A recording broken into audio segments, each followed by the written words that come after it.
नमस्कार. ठाणे वर्तमानमध्ये मी नितीन बोरसे आपलं पुन्हा एकदा हार्दिक स्वागत करतो. सादर करीत आहोत आजच्या ठळक बातम्या. कोरममध्ये ॲपल ऑथराइज्ड रिसेलर हे शॉप सुरू करण्यात आलं आहे. आयबॉक्स असं या दुकानाचं नाव आहे. ॲपलच्या विविध मोबाईल फोन्सचं हे स्टोअर असणार आहे. काल पालकमंत्री श्री एकनाथ शिंदे यांच्या हस्ते आणि ठाणे महानगरपालिकेच्या परिवहन समितीचे सदस्य श्री राजेश मोरे यांच्या उपस्थितीमध्ये या दुकानाचं उद्घाटन झालं. यावेळी दुकानाचे मालक श्री आशिष ठक्कर, समीर ठक्कर यांनी पालकमंत्री एकनाथ शिंदे आणि राजेश मोरे यांचं शाल, श्रीफळ आणि पुष्पगुच्छ देऊन स्वागत आणि सत्कार केलं. यावेळी श्री आशिष ठक्कर यांनी ॲपलच्या विविध प्रॉडक्ट्सविषयी संबंधितांना माहिती दिली. Apple mobile phone, Apple Mac, iPad, watches आदी प्रॉडक्ट्स या ठिकाणी उपलब्ध असणार आहेत. हा ॲपलचा ऑथराइज शोरूम आहे आणि सगळे ॲपलचे प्रोडक्ट्स आहे आमच्या इकडे. जसे ॲपलचे फोन, ॲपलचे मॅक, ॲपल आयपॅड आणि ॲपल वॉचेसचा एक्सक्लुझिव्ह शोरूम आहे जे आम्ही कोरममध्ये घेऊन आलो. पालकमंत्री एकनाथ शिंदे साहेब यांच्या हस्ते कोरम मॉलमध्ये ॲपल शॉपचं उद्घाटन झालं. हा एक अविस्मरणीय क्षण होता. आशिष हा अगोदरपासून मोबाईलच्या या दुकानांच्या जे 7 ते 8 मोबाईलची दुकानं आशिषची आहेत. आशिष भरभराट हो अशी शुभेच्छा मी देतो. माजी नगरसेवक श्री संजय तांडेल यांचा वाढदिवस आज अतिशय उत्साहाने साजरा करण्यात आला. श्री संजय तांडेल यांच्या वाढदिवसानिमित्त आज ठाणे शहरातील दादोजी कोंडदेव स्टेडियम येथील जिव्हाळा बहुविकलांग विद्यार्थ्यांच्या शाळेमध्ये शालेय उपयोगी वस्तूंचं वाटप श्री संजय तांडेल यांच्या उपस्थितीत करण्यात आलं. यावेळेस माजी नगरसेवक श्री पवन कदम हे देखील उपस्थित होते. त्याचप्रमाणे सिव्हिल हॉस्पिटलमधील रुग्णांना देखील यावेळेस विविध साहित्याचं वाटप करण्यात आलं. श्री संजय तांडेल हे ठाणे महानगरपालिकेमध्ये नगरसेवक म्हणून कार्यरत होते. मात्र गेल्या काही वर्षांपासून राजकारणापासून स्वतःला थोडंसं अलिप्त करून श्री संजय तांडेल यांनी सामाजिक क्षेत्रात लक्ष केंद्रित केलं आहे आणि आज सकाळपासूनच त्यांना वाढदिवसानिमित्त शुभेच्छा देण्यासाठी कार्यकर्त्यांची त्याचप्रमाणे हितचिंतकांची एकच रीघ लागल्याचं चित्र बघायला मिळालं. गेल्या काही दिवसांपासून सातत्याने रिक्षाचालक आणि प्रवासी यांच्यामध्ये खटके उडण्याच्या घटना घडत आहेत. अशाच प्रकारची एक घटना काल देखील घडली.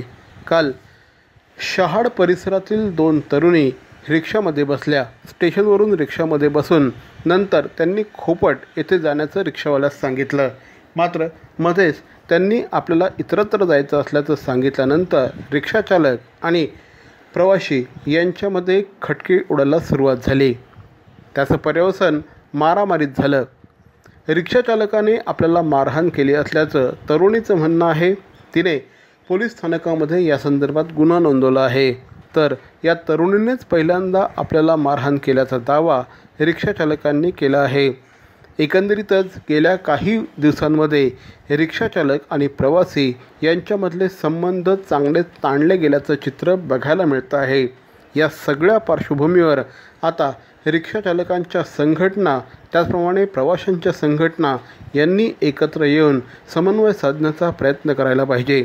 प्रवासी त्याचप्रमाणे रिक्षाचालक या दोघांचं प्रबोधन होण्याची गरज आहे हे या निमित्ताने आवर्जून सांगावंसं वाटतं. आणि गडकरीच्या इकडनं शेअरिंग ऑटो जाते दैनिकवरून. तर मी त्याला त्यांनी डायरेक्ट टेंबे नाक्याला वळवली. तर त्याला बोललो आम्ही का मला चरायला उतरायचं काका, तर तुम्ही आम्हाला इकडनं न्या. तो बोलतो नाही मी नाही ना, तुम्हाला उतरायचं उतरा, हे मीटरची रिक्षा आहे. म्हणजे तुम्ही काय बोलले शेअरिंगचं, जर मीटरची रिक्षा असते तर 2च माणसं बसतात, तिसरा कसा काय आला. तो त्याला तर आम्ही ओळखत पण नव्हतो. तर त्याच्यावरून आमची बाचाबाच झाली. तर त्यांनी माझ्या जोरात पुढे बसून त्यांनी फिरून माझ्या 2 कानाखाली मारला. तर मी उतरली तर त्याचा जो ID होता त्या ID खेचला. त्यांनी मला जोरात धक्का मारला तर मला त्यांनी परत तिथं मारलं. म्हणून मी बेशुद्ध पडली. ती जी पब्लिक सगळी जमा होती त्यांनी त्याला खूप मारलं. पण मुलीची तक्रार आम्ही खरी समजून जी काय ते मुलीच्या तक्रारीप्रमाणे पण आम्ही त्याच्यामध्ये 323 प्रमाणे आम्ही मुलीला मारहाण झाली म्हणून मुलींनी सांगितलं की मला अशा प्रकारची त्यांनी मारहाण केली म्हणून ती एक थापड मारली. त्याप्रमाणे आम्ही तो 323 प्रमाणे NC दाखल आहे. तिराईत माणसाचं सुद्धा आम्ही आजूबाजूला खात्री केल्यानंतर जेव्हा आम्हाला हे कळालं तेव्हा त्या रिक्षाचालक जो आहे त्याच्याप्रमाणे पण त्याची पण एक NC या ठिकाणी घेण्यात आलेली आहे.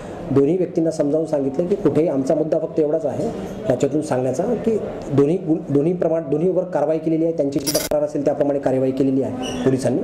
आहे की काही ठिकाणी जे रिक्षा चालकांनी कुठलाही गैरप्रकार केला किंवा काही उद्धट वर्तन केलं तर त्यांचा नंबर घ्या आणि तो नंबर पोलिसांना तात्काळ कळवा, पोलीस त्याच्यावरती योग्य ती कारवाई करतील.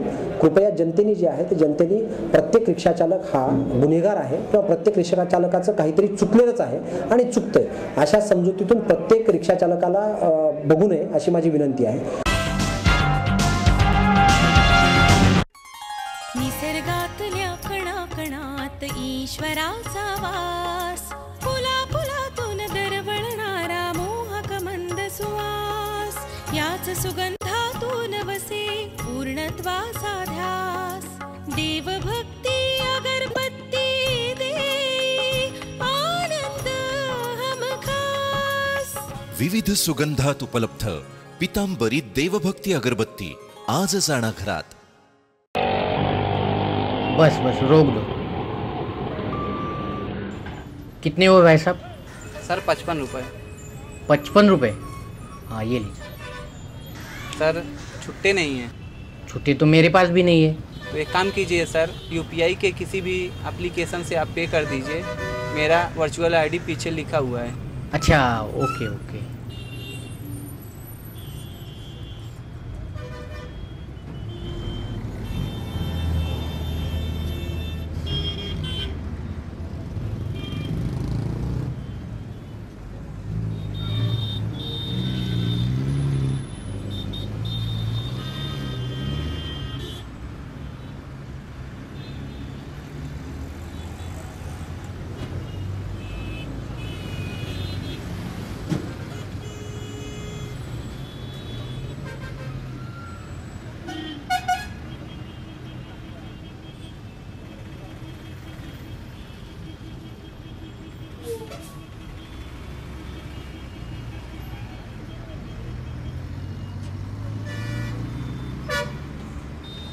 हम यूपीआई को सपोर्ट करते हैं. मेरा देश मेरा देश मेरा देश, मेरा देश बदल रहा है, आगे बढ़ रहा है.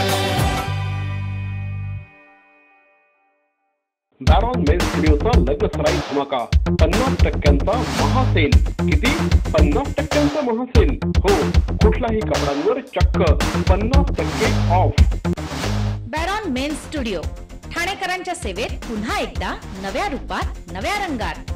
अधिक व्हरायटी आणि तत्पर सेवेसह Baron men's studio. Ethnic men's वेअरचे भव्य showroom. Blazer suits, sherwani, jodhpuri, Indo western, kurta suits, formal, partywear, shirts आणि ट्राउझर्सचे भव्य दुमजली शोरूम. बॅरॉन men's studio. पुरुषांच्या खरेदीचा एक वेगळा अनुभव. चला तर मग वाट कसली बघताय, सहभागी होऊ बॅरॉनच्या 50% महासेल मध्ये. बॅरॉन मेन्स स्टुडिओ, आमंत्रण हॉटेल जवळ, जिल्हा परिषदेसमोर, स्टेशन रोड, ठाणे. दूरध्वनी 02225304837. बॅरॉन मेन्स स्टुडिओ. दहीहंडीच्या सणाला जवळपास महिनाभराचा कालावधी शिल्लक असताना ठाणे शहरामध्ये दहीहंडीवरून चांगलंच वातावरण तापू लागलं आहे. महाराष्ट्र नवनिर्माण सेनेची दहीहंडी यंदा देखील पारंपरिक पद्धतीने होईलच असा दावा महाराष्ट्र नवनिर्माण सेनेचे ठाणे अध्यक्ष श्री अविनाश जाधव यांनी केला आहे. गेल्या वर्षी देखील महाराष्ट्र नवनिर्माण सेनेने दणक्यामध्ये दहीहंडीचा उत्सव साजरा केला होता. इतर प्रमुख आयोजकांनी काहीसा धीर दर्शवलेला असताना दुसरीकडे महाराष्ट्र नवनिर्माण सेनेने मात्र भगवती शाळेच्या पटांगणामध्ये उत्साहाने वाजत गाजत दहीहंडीचा सण साजरा केला होता. या ठिकाणी 9 थर देखील लावण्यात आले होते. यंदा देखील त्याच उत्साहात त्याच जल्लोषामध्ये पारंपरिक पद्धतीने दहीहंडीचा उत्सव साजरा होईल असं महाराष्ट्र नवनिर्माण सेनेचे ठाणे अध्यक्ष श्री अविनाश जाधव यांनी म्हटलं आहे. या पार्श्वभूमीवर पुन्हा एकदा दहीहंडीचं वातावरण तापू लागलं आहे असं म्हटल्यास वावगं ठरणार नाही. दहीहंडी तर महाराष्ट्र नवनिर्माण सेनेची यावेळेला ठाण्यात पुन्हा होणार आहे. कायद्याचं पालन होईल की नाही याबद्दल शंका आहे. जर आदरणीय कोर्टाने जर दहीहंडी पारंपरिक पद्धतीने जर आम्हाला साजरी करण्यास दिली तर ती आनंदाची गोष्ट असेल. परंतु दहीहंडी ठाण्यात मनसे ही साजरी करणार, त्याच जोशात साजरी करणार. कुठलाही धांगडधिंगा न करता दहीहंडी पारंपरिक पद्धतीने यावेळेला आम्ही साजरी करणार आहोत. 1 लक्ष 4 कोटी वृक्ष अशा प्रकारचा संदेश देत राज्य सरकारच्या वतीने यंदा अतिशय जल्लोषामध्ये 1 जुलै ते 7 जुलै या कालावधीमध्ये वृक्षारोपणाचा सोहळा आयोजित करण्यात आला होता.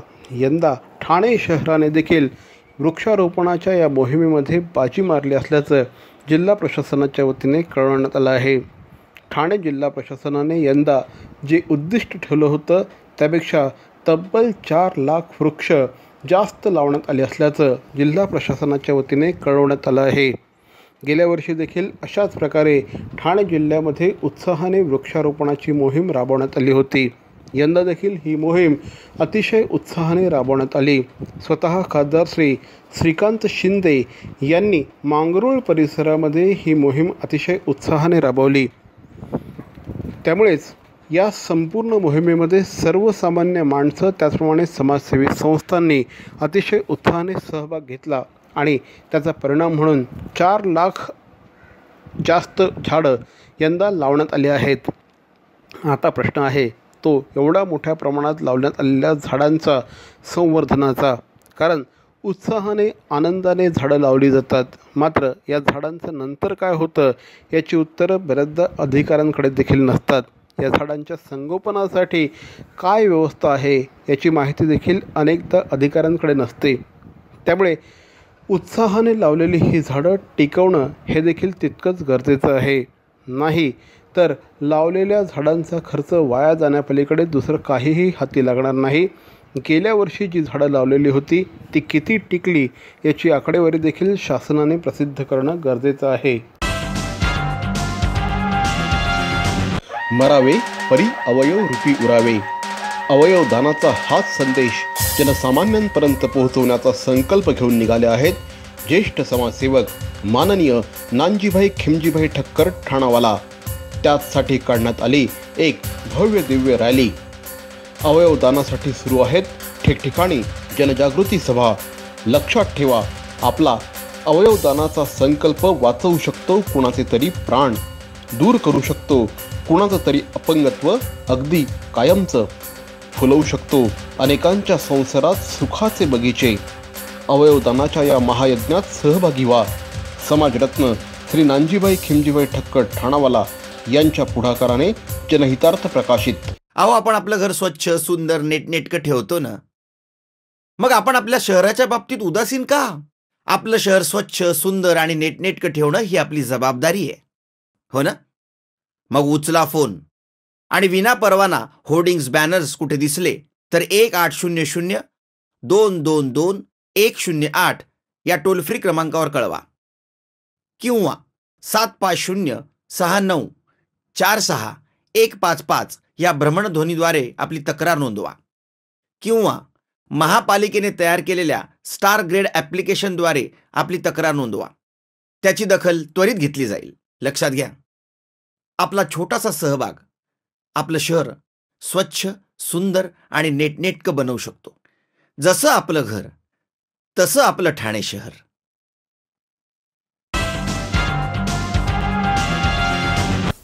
घरामध्ये पैसा का टिकत नाही? वास्तुशास्त्राचा याच्याशी काही संबंध आहे का? या संदर्भात बातचीत करण्यासाठी आता आपल्याबरोबर आहेत डॉक्टर रविराज अहिरराव. नमस्कार सर. सकाळी रात्री घरी घेऊन गेलो त्यावेळेस 5,000 रुपये खिशामध्ये होते, पण at the end of month खिशामध्ये काहीच राहिलं नाही. अशी तक्रार तुमच्याकडे किती लोक घेऊन येतात आणि किती लोकांची अशी तक्रार असते साधारणपणे? एक सांगू का, म्हणजे या संदर्भात मी जेव्हा माझा नाट्यप्रयोग प्रकर्षाने खूप जोरदार करत होतो तेव्हा माझ्या नाटकातच मी म्हणजे स्टेजवरून लोकांना प्रेक्षकांना प्रश्न विचारायचो. म्हणजे तुमची सगळ्यात पहिली प्रायोरिटी काय? तर 90% लोक मला उत्तर द्यायचं पैसा, वयस्क असतील तर आरोग्य आणि बाकीच्या अन्य सगळ्या गोष्टी. म्हणजे पैसा हा बाय डिफॉल्ट सगळ्यांची पहिलं प्राधान्य आहेच. नंबर 1. आता ह्याच्यामध्ये माझ्याकडे सांगू का की 100 पैकी मी असं म्हणेन की 100 पैकी कमीत कमी 99 क्लायंट हे नक्कीच त्यांचा पहिला प्रश्न पैसा. एक तर माझ्या घरात पैसा कसा येईल, दुसरा आला तर तो कसा टिकेल किंवा मग तो कसा वृद्धिंगत होईल. म्हणजे पैसा येणं, टिकणं, वृद्धिंगत होणं हा सगळ्यात महत्वाचा प्रश्न ऑलवेज येतो. अगदी मी असं म्हणेन की 100 पैकी 99 घरामध्ये हा प्रश्न आलाच पाहिजे. एक्झॅक्टली. काय याच्या पाठीमागची कारणं काय असतात? पहिली गोष्ट म्हणजे पहिलं तर मला एक पत्रकार म्हणून आम्हाला पहिलं असं वाटतं की अरे आपल्या सवयी बदला किंवा आपल्या ज्या काही ह्या गोष्टी आहेत त्या बदला, पण या सगळ्याचा वास्तुशास्त्राशी काही संबंध असतो का? नितीन, हा खूप मोठा विषय आहे. म्हणजे तुला मी एक सांगेन की आता शॉर्टमध्ये मी असं सांगेन की 8 दिशा आहेत. तसं तर आम्ही बेसिकली वास्तुशास्त्रानुसार खरं 10 दिशा आहेत. बरोबर. वास्तुशास्त्राचा अभ्यास करायला गेलं तर 8 दिशा, 16 दिशा, 32 दिशा अशा आम्ही अशा वेगवेगळ्या सगळ्या 32 दिशांपर्यंतचा अभ्यास करतो. पण 8 दिशा प्रामुख्याने प्रत्येक दिशेचा दरवाजा आणि त्या दरवाजातून येणारा पैशाचा फ्लो याची प्रत्येकाची वैशिष्ट्य आहे. म्हणजे उदाहरणार्थ जर तुमच्या घराचा दरवाजा उत्तरेचा असेल तर ह्या घराला पैशाची कमतरता कधीच पडत नाही. कुबेराची दिशा. कुबेराची दिशा. एक्झॅक्ट. थोडासा अभ्यास करतो. चांगली गोष्ट आहे. त्याच्यानंतर ईशान्य दिशेचा जो पैसा आहे त्याला सात्विक पैसा म्हणतात. एक्झॅक्टली. पूर्व दिशेचा जो पैसा आहे त्याला बेसिकली सत्ता आणि शक्ती या दोघांचं वलय त्याच्या भोवती असतं. आग्नेय दिशेच्या दरवाजातून येणारा पैसा जो असतो ना त्याची खासियत अशी असते, पैसा येतो भरपूर, पण तुम्ही जसं मगाशी म्हणालात ना 20-22 तारखेनंतर खिशे खडखडाट, मोठ्या प्रमाणावर पैसा, आणि पैसा कुठे गेला तर प्रश्नचिन्ह. आणि आग्नेय दिशेच्या पैशाची खासियत अशी की तुम्ही जर ठरवलं की आपण 4 दिवस काश्मीरला जाऊ तर तो विचार फक्त विचारातच राहतो, कृतीत येत नाही. म्हणजे आग्नेय दिशेच्या दिशेतून आलेला, दरवाजातून आलेला पैसा तुम्हाला त्याचा आनंद उपभोगायला देत नाही. दक्षिण आणि नैऋत्य दिशेच्या पैशाची खासियत म्हणजे 5 ते 8 वर्ष खूप चांगला पैसा येतो आणि 4 वर्षात तो फटके देतो. ही खासियत म्हणजे दक्षिणेबद्दल खूप भीती आहे लोकांच्या मनात, आणि मी पहिल्यांदा सांगेल की दक्षिणेच्या दरवाजाची भीती बाळगू नका. किंवा मी असं म्हणेन की दक्षिण दिशा जेवढी वाईट आहे त्याच्या दुप्पट चांगली आहे. ओके. बरं, पश्चिमेच्या दिशेचा दरवाजा असेल ना तर इथे प्रचंड मेहनत करावी लागते आणि मग थोडेफार पैसे तुमच्याला लागतात. आणि वायव्य दिशेचा म्हणजे वायुतत्वाचा दरवाजा इथे वाऱ्याच्या वेगाने पैसा येतो, दुप्पट वेगाने पैसा जातो. म्हणजे आता बघा तुम्ही 8 दिशा आणि ह्या 8 दिशांची सगळी गणित. बरोबर. म्हणजे थोडक्यात आता पहिला प्रश्न असा झाला की तुमच्या घरामध्ये पैसा येणं हे तुमच्या प्रवेशद्वाराची दिशा जी आहे त्याच्यावर अवलंबून असतं. बऱ्याचदा असं पण आम्हाला सांगितलं जातं की तिजोरी ह्या साईडला ठेवा, तिजोरी अशाशी ठेवा. त्या संदर्भात काय सांगा? नितीन, हा तिजोरी कुठे ठेवायची हा मी असं म्हणेन की अतिशय छोटासा विषय. ओके. म्हणजे आपल्या प्रेक्षकांना सांगण्याच्या दृष्टीने असं म्हणेन तुमच्या घराच्या नैऋत्य म्हणजे साऊथ वेस्ट. बेसिकली आपल्या मराठी प्रेक्षकांना जर वायव्य आग्नेय सांगितलं तर ते पहिल्यांदा गोंधळतो. बरोबर. त्यामुळे नैऋत्य म्हणजे साऊथ वेस्ट हे सांगितलं की आम्हाला लगेच लवकर लक्षात. इतका आमच्यावर इंग्लिशचा प्रभाव. मराठी महिने मला पण पूर्ण पटापट म्हणता येत नाहीत. चांगली. सो नैऋत्य म्हणजे साऊथ वेस्ट, जिथे तुमचा मास्टर बेडरूम असला पाहिजे. या तुमच्या मास्टर बेडरूमच्या साऊथ वेस्ट मध्ये तुमची तिजोरी असली पाहिजे. कारण साऊथ वेस्ट ही तुमच्या जीवनाला स्थैर्य देते. बरोबर. साऊथ वेस्ट मधली तिजोरी तुमचा पैसा म्हणजे तुमची संपत्ती स्थिर ठेवते. ही तिजोरी अशा पद्धतीने ठेवायची की जेणेकरून उघडल्यानंतर आतल्या लक्ष्मीला उत्तर, पूर्व किंवा ईशान्य म्हणजे नॉर्थ ईस्ट, म्हणजे उत्तर ते पूर्व या दिशेचं दर्शन होईल अशा पद्धतीने तिजोरी ठेवली पाहिजे. पण नितीन, याही पलीकडे जाऊन हा विषय जर आणखीन बारकाईने जर करायचा झाला तर मी असं म्हणेन की नॉर्थ ते ईस्ट म्हणजे उत्तर ते पूर्व हा भाग जो आहे ना, हा भाग तुम्हाला, आम्ही त्याला ईशान्य भाग म्हणतो, हा भाग तुमच्याकडे पैसा आणून द्यायचं काम करतो. बरोबर. पण जो आग्नेय भाग आहे साऊथ टू ईस्ट रिजन, हा त्या पैशाला गती देण्याचं काम करतो. ओके. तुमच्या घरातला जो साऊथ वेस्ट आहे ना, साऊथ वेस्ट आणि वेस्ट ह्या 3 दिशा, इथली रचना तुमच्या पैशाला स्थैर्य, स्टॅबिलिटी प्राप्त करून देण्याचं काम करतं. आणि जर हा पैसा आपल्याला जर टिकवून ठेवायचा असेल, सपोज माझा चुकीच्या दिशेचा दरवाजा आहे आणि तरीही माझ्या घरामध्ये मला पैसा राहावा असं वाटत असेल, इन दॅट केस मी काय करायला पाहिजे? पहिली गोष्ट, तुमचा दरवाजा जर चुकीचा असेल तर पहिल्यांदा मी असं म्हणेन की भारतीय वास्तुशास्त्रातील उपाययोजनांच्या माध्यमातून त्या दरवाजाचे निगेटिव्ह इफेक्ट म्हणजे वास्तुदोष दूर करणाऱ्या उपाययोजना केल्या पाहिजे. त्याच्यानंतर कसं माहिती आहे का, मगाशी मी जसं सांगितलं की साऊथ ईस्टमध्ये तुमचा पैसा वायफळ खर्च, अनप्रोडक्टिव्ह खर्च या गोष्टीला. मग तुमच्या आग्नेय दिशेमध्ये काय, किचन असलं पाहिजे. किचन आहे ओके, नसेल तर मग त्या दिशेचं करेक्शन करणं म्हणजे मग तुमच्या अनप्रोडक्टिव्ह खर्चांना, वायफळ खर्चांना ब्रेक लावता येईल. सगळ्यात महत्वाची गोष्ट आहे तुमचा पैसा टिकणं किंवा तुमचा पैसा नुकसान होणं. निगेटिव्ह इफेक्ट हा तुमच्या घराच्या साऊथ वेस्टवर अवलंबून असतो. जर तुमच्या घरामध्ये साऊथ वेस्टला टॉयलेट, बाथरूम, कट, डक्ट किंवा मग जर प्रचंड मोठ्या प्रमाणावर उतार, स्लोप किंवा मग तिथेच अंडरग्राऊंड पाण्याची टाकी किंवा मग साऊथ वेस्टला, तुमच्या घराच्या साऊथ वेस्टला प्रचंड मोठी मोकळी जागा असेल किंवा तुमच्या घरात साऊथ वेस्टला किचन आलं असेल, एंट्रन्स लिव्हिंग रूम आला असेल, तर अशा जर गोष्टी असतील तर तुमच्या पैशाच्या स्थैर्याला प्रचंड मोठ्या प्रमाणावर सुरुंग लागतो. किंबहुना आलेला पैसा कुठेतरी अडकणं, नुकसान होणं या गोष्टी होणार म्हणजे होणार. तर मंडळी, आजचा हा एपिसोड आपल्याला कसा वाटला आम्हाला जरूर कळवा. मात्र तत्पूर्वी ठाणे वर्तमानचं यूट्यूब चॅनल सबस्क्राईब करा, लाईक करा आणि सगळ्यात महत्त्वाचं म्हणजे शेअर करा. कारण यूट्यूब हे मीडियम हे भविष्यातलं माध्यम आहे. ठाणेकर नागरिक, मग तो ठाणे शहरामध्ये असला, मुंबईमध्ये असला, नाशिकमध्ये असला, अगदी परदेशात कुठेही जरी असला तरीही ठाणे वर्तमानचं हे यूट्यूब चॅनल तो बघू शकतो. त्यामुळे अगदी परदेशातले देखील अनेक ठाणेकर हे आज आमच्याशी कनेक्ट झाले आहेत. त्यामुळेच ठाणे वर्तमानचं हे यूट्यूब चॅनल आपण बघत राहा, सबस्क्राईब करा, शेअर करा, लाईक करा. तोपर्यंत धन्यवाद. जय हिंद, जय महाराष्ट्र.